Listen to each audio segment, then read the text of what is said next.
It's time you finally did something for your brother, my mother said, as if she were reminding me to pass the salt instead of asking me to spend more money than most people make in a year. The words landed softly on the surface, but underneath, they carried the weight of expectation, the kind that had been building for decades without me fully noticing. I kept my eyes on my plate, carefully cutting into the roast chicken I couldn't taste, the knife moving in steady, deliberate strokes. No one laughed. No one questioned her. Across the table, Jason leaned back in his chair, one arm draped casually over the backrest, his expression calm, almost bored, like this was a conversation he'd already heard before. Maybe he had. The dining room looked exactly the same as it always did. The polished oak table. The matching chairs my mother insisted on buying 20 years ago. The soft yellow light from the overhead fixture casting everything in a warm, familiar glow. It should have felt comforting. Instead, it felt staged, like I had just walked into a scene that had been rehearsed without me. A luxury car, my father added, his voice even, measured, as if he were discussing a practical investment. It would help him get back on his feet. I paused for just a second, the fork hovering halfway between my plate and my mouth. A luxury car. Not help with rent. Not assistance finding a job. A car. Something sleek and expensive and entirely unnecessary. I set the fork back down. The sound against the plate was quiet, but in the silence that followed, it felt louder than it should have. He deserves a fresh start. My mother continued, her tone gentle now, almost persuasive. And you're in a position to make that happen. I looked up then, slowly, letting my gaze move from her to my father, then to Jason. He didn't meet my eyes. He didn't need to. His slight smile told me everything. This wasn't a discussion. It was a decision that had already been made. I just hadn't agreed to it yet. How much are we talking about? I asked, my voice steady, calmer than I felt. My mother's face brightened, just slightly, like she had been waiting for that question. Something reliable. Safe. Maybe around 85,000. She said it like she was talking about groceries. Like the number didn't mean anything. $85,000. I felt something shift inside me, quiet but undeniable, like a crack forming beneath the surface of something that had always seemed solid. I nodded once, slowly, as if I were considering it. In reality, I was listening to the silence between their words. The way no one asked if I could afford it. The way no one asked if I wanted to. The way it was simply assumed. You've always been so responsible. My father added, almost approvingly. It's only right that you help your family. Responsible. The word echoed in my mind, bringing with it a string of memories I hadn't thought about in years. Tuition checks. Emergency loans. Quiet transfers that were never mentioned again. Each one small on its own. Each one reasonable. Together, something else entirely. I picked up my glass of water and took a slow sip, buying myself a moment. The coolness did nothing to settle the tightness in my chest. It's not just about the car, my mother said softly, leaning forward slightly. It's about showing that you care. I set the glass down carefully, aligning it with the edge of my plate. Everything on the table was neat. Controlled. Predictable. Except for this. Except for the realization that had begun to take shape, quiet and sharp. I looked at Jason again. This time, he met my gaze, just for a second. There was no embarrassment there. No hesitation. Just expectation. Like this was something I owed him. Like it had always been mine to give. The room felt smaller somehow, the air heavier, pressing in around me. I could hear the faint ticking of the clock in the hallway, each second stretching longer than the last. No one spoke. They were waiting. Waiting for me to agree. Waiting for me to play the role I had always played without even realizing it. I folded my hands in my lap, feeling the slight tremor in my fingers before I stilled them. Then I took a breath, slow and steady, and finally said the one word that didn't belong in this room, the one word that changed everything. No. No one reacted right away, and that Silence felt heavier than anything they could have said. My mother blinked once, slowly, as if she had misheard me, while my father's expression did not change at all, his face settling into something unreadable, something colder than before. Jason let out a small laugh under his breath, the kind that was not meant to be funny, just dismissive, like I had said something childish that would be corrected in a moment. I did not repeat myself. I did not need to. The word hung there between us, simple and solid, refusing to be softened or explained. My mother was the first to move, setting her fork down with careful precision, the metal barely making a sound against the plate. "I do not think you understand what we are asking," she said, her voice still calm, but there was a thin edge beneath it now, something sharper than before. I watched her hands instead of her face, the way her fingers curled slightly against the tablecloth, controlled, contained. "I understand perfectly," I said, just as evenly, and I noticed how strange my own voice sounded to me, steady in a way I was not used to hearing. My father leaned back in his chair, folding his arms across his chest, studying me like I had just become a problem that needed solving. "Then you are choosing to refuse," he said. It was not a question. I nodded once. Jason shifted in his seat, finally leaning forward, resting his elbows on the table as if he were entering the conversation for the first time, even though his presence had been there all along. "Come on," he said, his tone light, almost playful, but there was something tight behind it. "It is not a big deal for you. You have got the money." I met his eyes again, and this time I held the gaze a little longer. "That does not make it yours," I said. The smile on his face flickered, just for a second, before it returned, thinner now. My mother let out a quiet sigh, the kind she used when she wanted to signal disappointment without raising her voice. "This is exactly what I was worried about," she said, glancing at my father as if to confirm something they had already discussed. "Success has changed you." I felt that same small crack inside me widen, not painfully, but clearly, like something coming into focus that had always been slightly out of reach. "No," I said, shaking my head once. "I think I am just seeing things more clearly." The room seemed to still around those words. Even the clock in the hallway felt quieter, as if it had paused to listen. My father's expression hardened, the softness that had been there earlier completely gone now. "Family takes care of each other," he said, his voice firm, final. "That is how it has always been." I almost smiled at that, but I did not. Instead, I thought about all the times that sentence had been used before, always directed at me, always tied to something I was expected to give. "Does it?" I asked quietly. My mother's eyes narrowed slightly, not in anger, but in calculation. "Do not do this," she said. "Do not turn this into something it is not." But it already was something. It had been for a long time. I just had not named it yet. Jason pushed his chair back a few inches, the legs scraping softly against the hardwood floor. "I cannot believe this," he muttered, running a hand through his hair. "After everything this family has done for you." I let that sit for a moment, turning the words over in my mind, examining them carefully, the way I used to examine bills or contracts, looking for what was written and what was not. "What exactly has this family done for me?" I asked, and my voice did not rise, did not sharpen. It stayed level, almost curious. That seemed to catch them off guard more than anything else. My mother opened her mouth, then closed it again, her expression shifting, searching for the right answer, the acceptable answer. My father spoke instead. "We raised you," he said. "We gave you opportunities." I nodded slowly.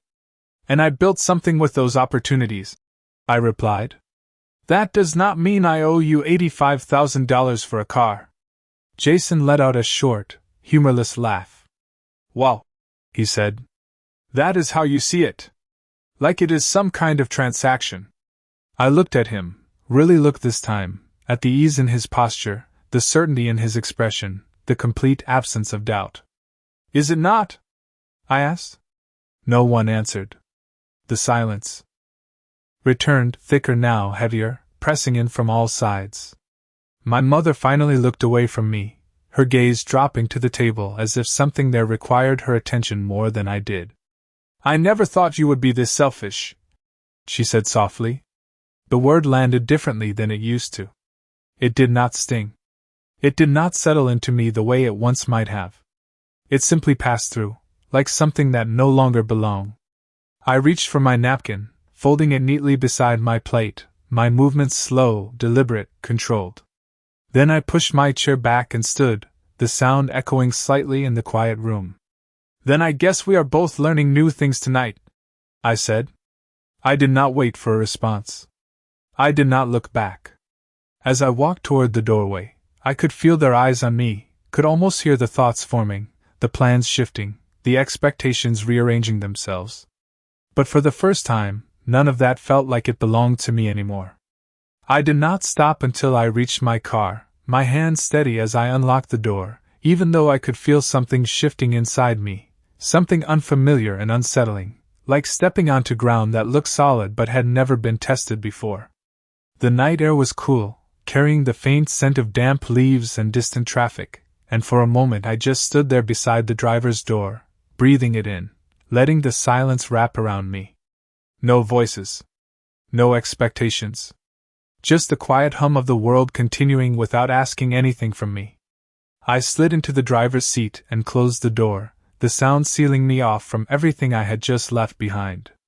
My hands rested lightly on the steering wheel, but I did not start the engine right away. Instead, I stared straight ahead through the windshield, watching the reflection of the porch light shimmer faintly across the glass. My phone buzzed in my purse. I did not need to check it to know who it was. It buzzed again, then again, the vibration small but persistent, like someone knocking on a door they assumed would always open. I let it ring. After a while, the buzzing stopped, and the silence returned, deeper this time. I reached into my bag slowly and pulled the phone out, turning it over in my hand before finally glancing at the screen. 3 missed calls from my mother. 1 from Jason. A message from my father. I opened it, my thumb moving without hesitation. "We need to talk about your behavior tonight." I read it once, then again, noticing the choice of words, the way the focus was not on what had been asked of me, but on how I had responded. Behavior. Not decision. Not boundary. Just behavior. I locked the screen without replying and set the phone down in the center console. The engine started with a quiet turn of the key, the familiar vibration settling beneath me, grounding me in something simple and mechanical. As I pulled out of the driveway, I glanced once in the rearview mirror. The house looked the same as it always had. Warm lights glowing through the windows. Curtains drawn neatly in place. From the outside, nothing had changed. I drove slowly at first, the tires rolling over the asphalt with a soft, steady sound, the rhythm almost soothing. Street lights passed overhead in measured intervals, casting brief pools of light that flickered across the dashboard and then disappeared behind me. My phone buzzed again. This time, I did not ignore it. I picked it up and glanced down quickly. A message from Jason. "You are seriously overreacting. It is just a car." I let out a quiet breath, something between a laugh and a sigh, though it did not carry any humor. Just a car. I typed a response, then paused, reading the words before sending them. "Then it should be easy for you to buy it yourself." I hit send before I could reconsider, setting the phone back down and returning my attention to the road. The reply came almost instantly, but I did not look at it. I did not need to. I already knew what it would say. Excuses? Justifications? Maybe even anger. But none of that felt urgent anymore. None of it felt like something I had to fix. As I drove, memories began to surface, uninvited but clear, each one settling into place with a kind of quiet precision.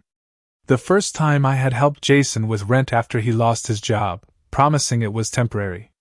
The tuition payments that had stretched longer than expected. The credit card bill I had quietly covered without telling anyone. At the time, each decision had felt reasonable, even necessary. That was what family did. That was what I had always been told. But now, looking back, the pattern was impossible to ignore.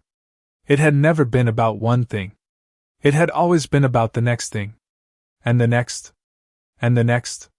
The road ahead stretched out in front of me, long and empty, the faint glow of the city visible in the distance. I realized then that something had changed, not just at that table, not just in the words that had been said, but in the way I was seeing everything that had come before. It was like a lens had shifted, bringing details into focus that I had overlooked for years. I stopped at a red light, the car idling quietly as I waited. My phone buzzed again. This time, it was my mother. I watched the name flash on the screen, the letters bright against the dark background, and for a moment my hand hovered near it. Then I lowered it back to my lap. The light turned green. I drove forward without answering.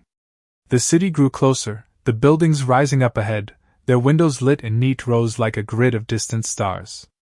Somewhere in the back of my mind, I knew the calls would keep coming. The messages would continue. The pressure would not stop just because I had said one word. But for the first time, that thought did not feel overwhelming. It felt manageable. Like something I could observe instead of absorb. I tightened my grip on the steering wheel just slightly, not out of tension, but out of clarity, the kind that settles in slowly and then all at once. Whatever came next, it would not look like what had come before. And for the first time in a long time, that did not scare me. I did not go home right away. Instead, I drove past my usual exit, letting the city lights pull me forward, each block putting a little more distance between me and that dining room, that table, those expectations that had followed me for most of my life without question. The streets were quieter the further I went, the late evening traffic thinning into scattered headlights and long stretches of open road. Eventually, I turned into a small parking lot near a coffee shop that stayed open late, the kind of place that never asked questions and never cared how long you sat there. I parked under a dim streetlight and turned off the engine, the sudden silence settling around me again. For a moment, I just sat there, my hands resting in my lap, my eyes fixed on the reflection of the dashboard lights fading slowly into darkness. My phone buzzed once more, sharper this time in the quiet space. I picked it up, not out of urgency, but curiosity. This time, it was my mother again. A message instead of a call. "I do not understand why you are acting like this. We raised you better." I read it carefully, noticing how the words were arranged, how the message was not about understanding me, but correcting me. Acting like this? As if I had stepped out of a role I was never meant to leave. I leaned back in my seat and closed my eyes for a second, letting the words settle, not inside me, but around me, like something I could examine from a distance. When I opened my eyes again, the coffee shop sign flickered faintly through the windshield, its soft glow steady despite the occasional hum of electricity behind it. I stepped out of the car and walked inside, the bell above the door chiming quietly as I entered. The warmth hit me first, followed by the low murmur of conversation and the smell of brewed coffee lingering in the air. It was ordinary. Unremarkable. Exactly what I needed. I ordered a black coffee, my voice calm and even, and took a seat by the window, setting my phone face down on the table. For a while, I did nothing but sit there, watching the occasional car pass by, their headlights cutting briefly through the glass before disappearing into the night. My mind was not racing the way I expected it to. There was no panic. No urgency to fix anything. Just a slow, steady unraveling of thoughts that had been tightly wound for years. I thought about the word my mother had used. Better. What did that even mean? Better at what? Better at saying yes. Better at giving without question. Better at making sure everyone else was comfortable, even if it meant I was not. I wrapped my hands around the warm cup, feeling the heat seep into my fingers, grounding me in something simple and real. A memory surfaced then, quiet but clear.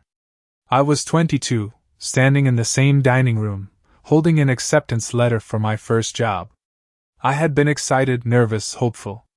My mother had smiled, but the first thing she said was, "That is good. Now you can help Jason with his expenses." It had seemed reasonable at the time. Logical. That was what older siblings did. That was what family meant. I took a sip of coffee, the bitterness settling on my tongue, sharp but clean. Another memory followed. A few years later, writing a check to cover Jason's car repair, even though I had been saving for a down payment on my own place. Then another. And another. Each one small enough to justify.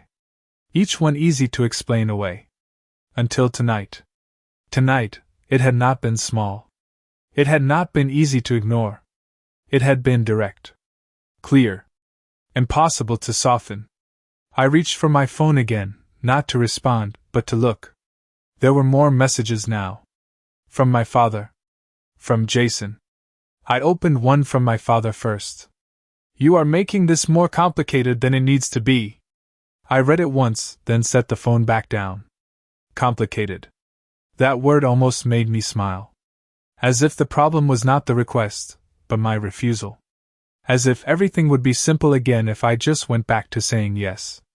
I glanced around the coffee shop, at the people sitting alone or in small groups, each one absorbed in their own quiet world.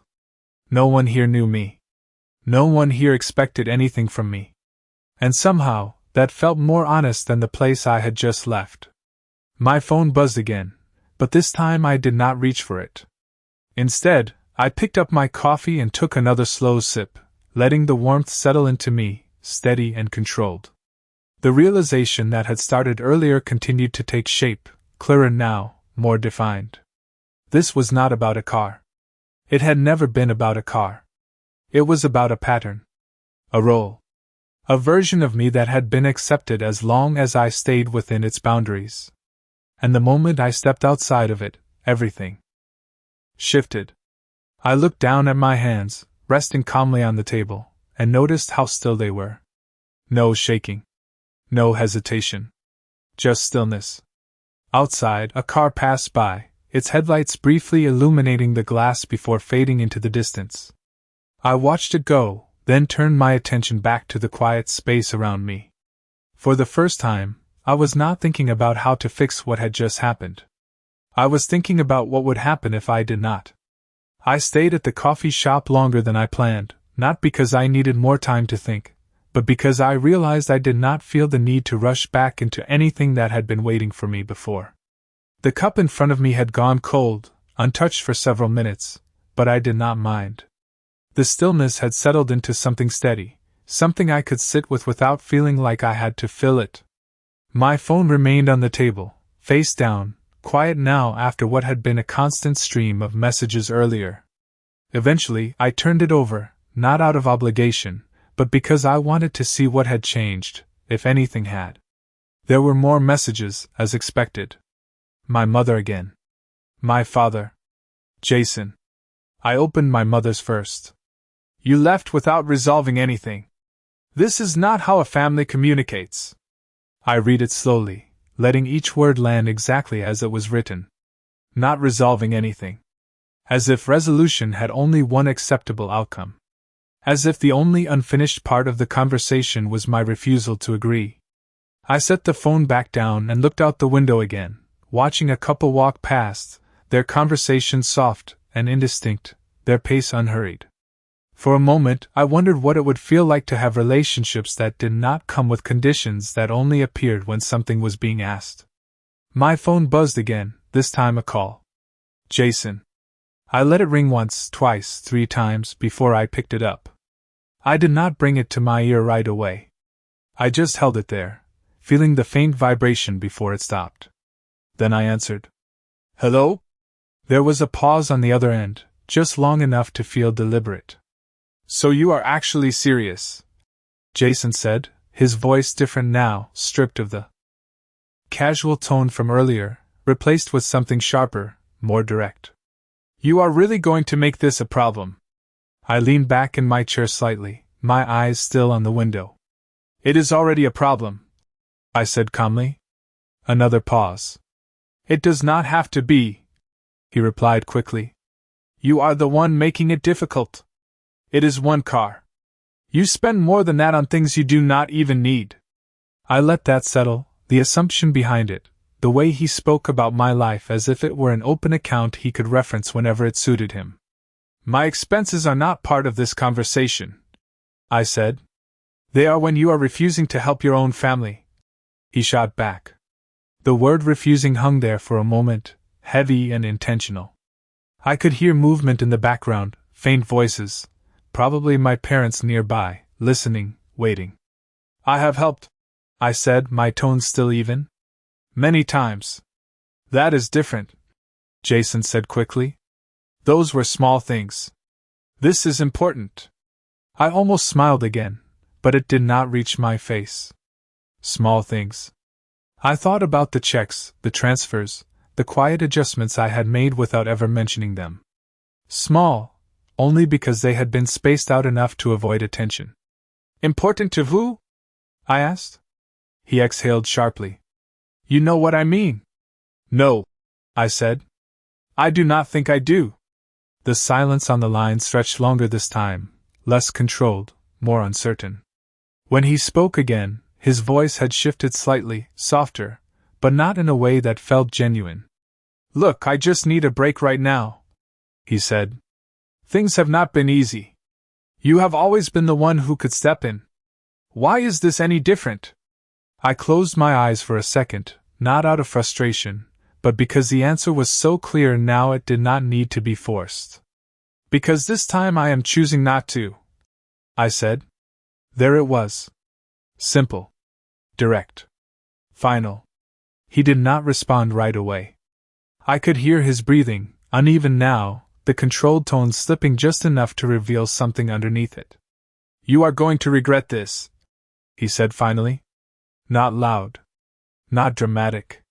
Just stated, like a fact he believed would prove itself later.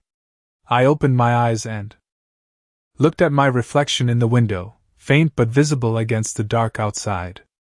I do not think I will, I replied. The line went quiet for a second, then disconnected. I lowered the phone slowly and set it back on the table, the screen going dark almost immediately. Around me, nothing had changed. The same low hum of conversation. The same quiet movement of people coming and going.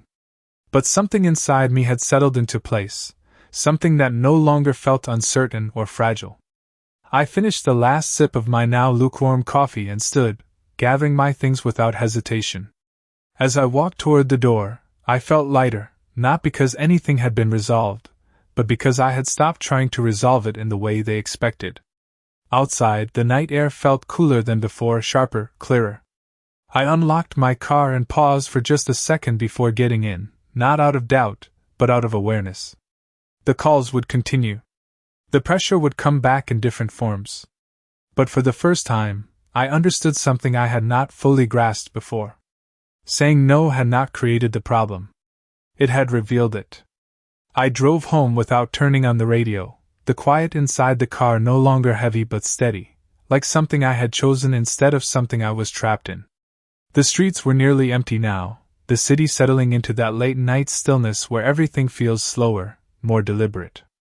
When I pulled into my driveway, the porch light was still on, casting a soft glow over the front steps, exactly as I had left it earlier that evening.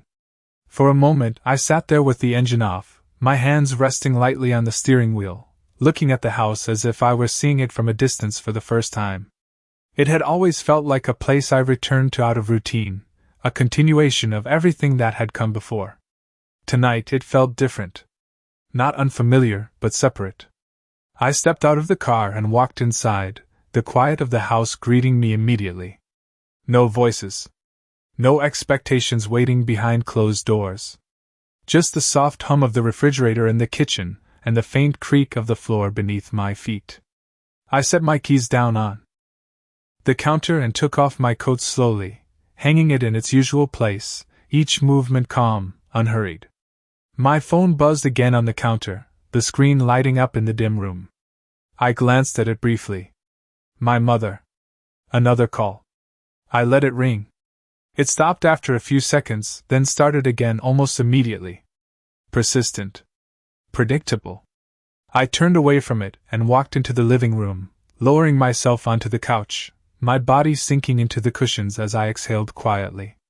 The phone continued to buzz in the other room, a steady rhythm that I had responded to for years without thinking. Tonight I did not move. Eventually it stopped. The silence that followed was deeper than before, not empty, but full of something I could not quite name yet. I leaned back and stared at the ceiling, letting my thoughts settle without forcing them into any particular direction. After a while, I stood and walked back into the kitchen, picking up my phone and unlocking it. There were more messages now. I opened the one from my father first. "This is not how we raised you. You need to come back tomorrow and apologize so we can move forward." I read it slowly, noticing the certainty in his words, the assumption that the path forward had already been decided, and that my role in it was simply to agree. I set the phone down on the counter and opened the refrigerator, more out of habit than hunger, staring at the neatly arranged shelves without really seeing them. Apologize. The word echoed faintly in my mind, but it did not carry the same weight it used to. It did not pull at me, did not create that immediate urge to fix something, to smooth things over, to restore a version of peace that only existed if I gave in. I closed the refrigerator and leaned against the counter, folding my arms loosely, my gaze drifting toward the dark window above the sink. My reflection looked back at me, faint and steady, not questioning, not uncertain. Just present. Another message came through. This time from my mother. I picked up the phone and opened it without hesitation. "If you continue like this, you are going to damage this family in ways you cannot undo." I read it once, then again, letting the words settle. Damage this family? The phrasing was familiar, the implication clear. Responsibility, placed neatly in my hands. I set the phone back down and let out a slow breath, not out of frustration, but clarity. For years, I had believed that maintaining the balance of our family rested on my ability to give, to adjust, to say yes even when it cost me something I could not easily replace. But tonight had shifted something fundamental. It was no longer about balance. It was about truth. I walked over to the small desk in the corner of the living room and sat down, opening my laptop. The screen lit up, casting a soft glow across the room. For a moment, I simply looked at it, my fingers resting lightly on the keyboard. Then, without hesitation, I began to type. I pulled up my financial accounts first, scanning through them with a level of attention I had not given in a long time. Transfers. Payments. Recurring expenses that had quietly continued long after they should have ended. I clicked through each one, reviewing, confirming, understanding. There was no rush in my movements, no sense of urgency. Just a steady, deliberate process of seeing things as they were. One by one, I began to make changes. Canceling automatic transfers. Closing access to shared accounts that no longer made sense. Adjusting settings that had once been set out of convenience, or obligation, or something I had not questioned at the time. Each click was small, almost insignificant on its own, but together they formed something larger. A shift. A boundary, defined not by words but by action. My phone buzzed again, louder this time against the quiet of the room. I did not look at it immediately. I finished what I was doing first, saving the changes, confirming the updates, making sure everything was exactly as I intended it to be. Only then did I reach for the phone and glance at the screen. Jason. Another message. I did not open it. Instead, I turned the phone face down on the desk and leaned back in my chair, letting the stillness settle around me once more. The house was quiet. My mind was clear. And for the first time, the distance I had felt earlier was no longer something I was stepping into. It was something I had already created. The next morning felt quieter than it should have, the kind of quiet that comes after something has already shifted, even if nothing visible has changed yet. I woke up before my alarm, my eyes opening slowly to the soft gray light filtering through the curtains. For a moment I stayed still, listening to the silence in the house, noticing how different it felt from the kind of quiet I used to wake up to. There was no weight in it. No anticipation of what I needed to fix or respond to. Just stillness. I sat up and reached for my phone on the nightstand, turning it over in my hand before unlocking it. The notifications were there, exactly as expected. Missed calls. Messages. The same names repeating across the screen. My mother. My father. Jason. I did not open them right away. Instead, I set the phone back down and stood, moving through my morning routine slowly, deliberately. Coffee brewed in the kitchen, the familiar sound filling the space as I leaned against the counter, watching the steam rise in thin, steady lines. It felt grounding. Predictable. Mine. When I finally picked up my phone again, I did not feel the urgency that used to come with it. I opened the first message from my mother. "We are coming over today.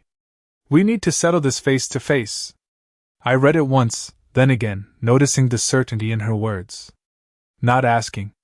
Not suggesting. Deciding. I set the phone down and took a sip of coffee, the warmth spreading slowly, steadying something deeper than just the morning chill. A second message came through before I could put the phone away. My father. This has gone far enough. Short. Direct. Final. I almost expected to feel something at that, some pull to respond, to explain, to soften what had happened the night before. But nothing came. Just the same quiet clarity that had settled in hours earlier. I walked into the living room and looked around, taking in the space in a way I had not done before. Everything was in its place. Clean. Ordered. Controlled. There was no sign of the conversation that had shifted everything, no trace of the expectations that had followed me for years. And yet I knew they were still there, just not inside this space anymore. They were outside it now. Knocking. Waiting. I sat down on the couch and picked up my phone again, this time opening Jason's message. "You are really going to let this blow up over nothing? Mom is already upset. Fix it." I read the words slowly, letting them sit without reacting to them. Fix it. The phrase was familiar. Automatic. Something I had responded to without thinking for as long as I could remember. But now, it felt different. Detached. Like a role I had stepped out of and could no longer fully recognize as mine. I typed a response, then paused, looking at the words on the screen before sending them. "There is nothing to fix." I sent it and set the phone down, not waiting for a reply. Outside, a car passed by slowly, the sound of tires on pavement faint but steady. The day was beginning, just like any other, but I could feel the shift in how I was moving through it. Not reacting. Not adjusting. Just choosing. Around mid-morning I heard it. A car pulling into the driveway. I did not need to look out the window to know who it was. The engine cut off, followed by the sound of doors opening and closing. Footsteps approached the front door, firm, purposeful. Then the knock came. Not tentative. Not uncertain. 3 sharp knocks, evenly spaced. I stayed where I was for a moment, my hands resting lightly on my knees, my breathing steady.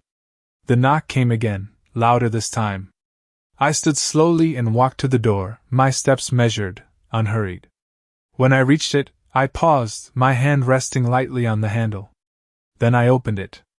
My mother stood there first, her expression tight, controlled, her posture straight in a way that signaled she had already decided how this conversation would go. My father stood just behind her, his gaze steady, unreadable. Jason lingered slightly to the side, his arms crossed, his expression somewhere between irritation and expectation. No one spoke for a second. The air between us felt different than it had the night before. Not heavier. Just clearer. "We need to talk," my mother said finally, her voice calm but firm. I nodded once, stepping back and opening the door wider. "Come in," I said. They walked past me into the living room, their presence filling the space in a way that felt familiar but no longer overwhelming. I closed the door behind them and turned to face them, noticing how they all remained standing, as if sitting would somehow make this less controlled, less defined. "I think there has been a misunderstanding," my mother began, her tone shifting slightly, softer now, but still deliberate. I did not interrupt. I did not move. I simply listened, my posture relaxed, my expression neutral. Because for the first time, I was not trying to prepare a response. I was not trying to guide the conversation back to something comfortable. I was just letting it unfold, exactly as it was. My mother took a step forward into the living room, her eyes scanning the space briefly before settling on me again, as if she expected something to be different, something to already be shifting back into place. "We all said things last night that came out the wrong way," she continued, her voice measured, carefully balanced between calm and authority. I remained standing where I was, my hands relaxed at my sides, not mirroring her movement, not stepping closer. My father moved slightly to the left, positioning himself near the armchair, his presence steady, watchful, like he was observing a negotiation rather than a conversation. Jason stayed near the doorway, his arms still crossed, his weight shifting subtly from one foot to the other. "There was no misunderstanding," I said, my tone even, not raised, not defensive. My words did not interrupt her flow so much as redirect it, placing something solid where she had left room for adjustment. My mother's expression tightened slightly, the faintest crease forming between her brows. "You are focusing on the wrong part," she replied. "This is not about the car. It is about families supporting each other when it matters." The sentence sounded familiar, almost rehearsed, the kind of line that carried weight simply because it had been used so often before. I nodded once, acknowledging the words without accepting them. "I understand what you are saying," I replied. "But I do not agree with how you are defining support." Jason let out a small, sharp breath from across the room, a sound that carried more frustration than words could have. "This is exactly what I mean," he said, stepping forward now, his voice tightening. "You are turning something simple into a debate. It is not that complicated." I looked at him, not with challenge, not with irritation, just steady attention. "It is simple," I said. "I am not buying you a car." The clarity of the sentence seemed to land harder than anything else that had been said so far. It did not leave space for interpretation. It did not invite negotiation.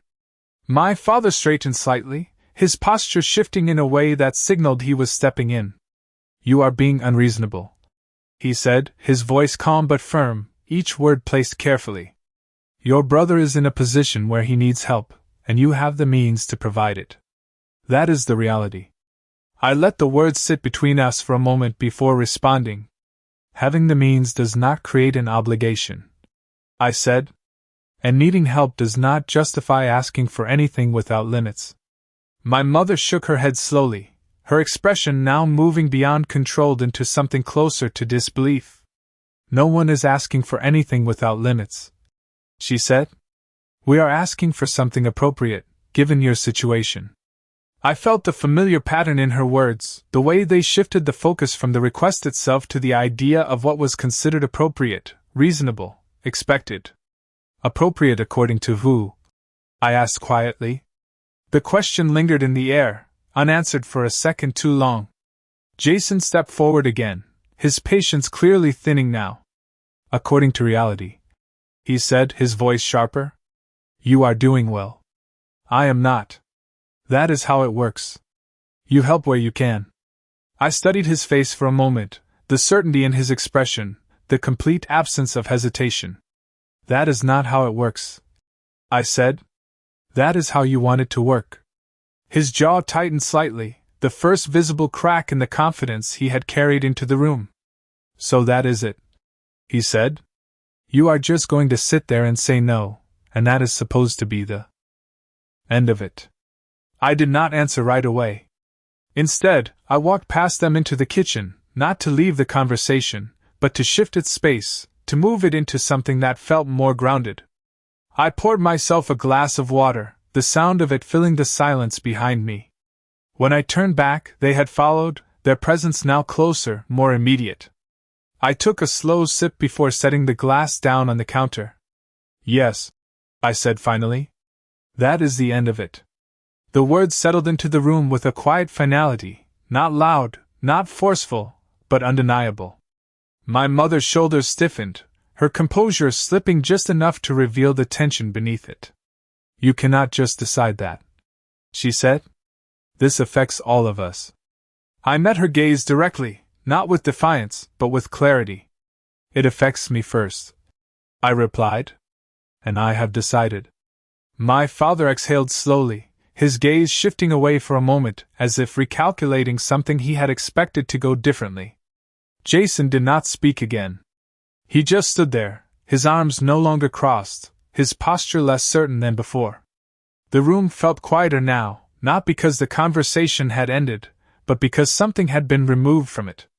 The assumption that I would eventually give in. The expectation that persistence would lead to agreement. They were still there, still waiting, still watching. But for the first time, I could see it clearly. And I was no longer part of it.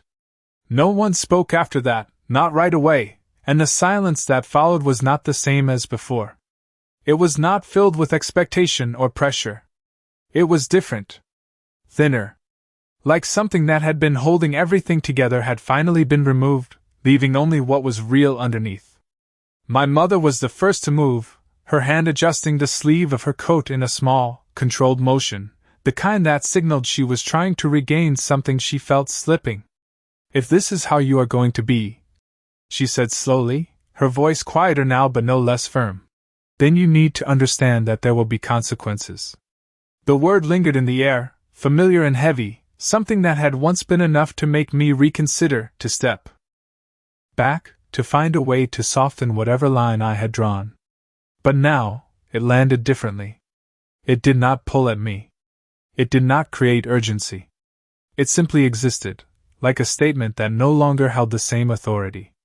I nodded once, not in agreement, but in acknowledgement. "I understand," I said. My father glanced at me, his expression tightening just slightly, as if he had expected more resistance, or perhaps more concern. "Do you?" he asked, his tone measured, almost careful. I met his gaze without hesitation. "Yes," I replied. "I understand that things will be different." Jason shifted his weight again, his eyes moving between my parents and me, as if waiting for someone else to push harder, to say something that would change the direction of the moment. When no one did, he let out a quiet breath and looked away, his earlier certainty replaced by something less defined.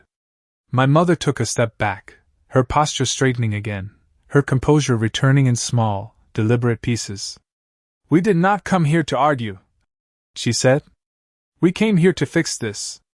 I let the word settle for a second before responding. "There is nothing broken on my side," I said. The simplicity of it seemed to unsettle her more than anything else I had said so far. She opened her mouth slightly, then closed it again, her eyes narrowing just enough to show that she was reassessing something, adjusting her approach. My father moved toward the door then, not abruptly, but with quiet intention, as if he had reached a conclusion he did not need to say out loud. "We will give you some time," he said, his voice calm, controlled, but different now, less certain than before. "You can think about this and come to a more reasonable decision." I did not respond immediately. I watched him reach for the door handle, watched the way his movements remained steady even as the dynamic in the room had shifted. "I have already thought about it," I said finally. He paused for just a second, his hand resting on the handle, then nodded once without turning back. The door opened, letting in a brief rush of cool air from outside. My mother hesitated near the center of the room, her gaze lingering on me as if she was searching for something she could still reach, something she could still influence. When she realized there was nothing there to adjust, nothing left to negotiate, she turned and walked toward the door without another word. Jason followed last, slower than the others, his steps less certain, his expression unreadable. He stopped near the doorway, glancing back at me for a moment. There was something there now that had not been there before. Not anger. Not even frustration. Just a kind of confusion, like he was trying to understand a version of me that no longer fit the one he had always known. He did not say anything. He just looked, then turned and stepped outside. The door closed behind them with a soft, final sound, and the house returned to stillness. I stood there for a moment, not moving, not rushing to fill the silence, just letting it settle around me. It felt different now. Not empty. Not heavy. Just clear. I walked back into the living room slowly, my steps unhurried, my mind steady. Nothing in the space had changed, and yet everything felt different. The air itself seemed lighter, as if something unseen had finally been removed. I sat down on the couch and looked toward the window, the daylight filtering in softly, steady and consistent. My phone remained on the counter in the kitchen, silent now. No new messages. No calls. And for the first time, I did not expect them to come right away. I did not feel the need to check. I did not feel the need to prepare for what might follow. Instead, I sat there, my hands resting loosely in my lap, my breathing even, my thoughts calm. What had changed was not just what I had said, or what I had refused to do. It was something deeper, something that could not be undone by another conversation, another request, another attempt to shift things back into place. I had stepped out of something that no longer made sense, and in doing so, I had left behind the version of myself that had kept it going. Outside, a car passed by, the sound brief and distant, and then gone. Inside, the quiet remained, steady and unchanged.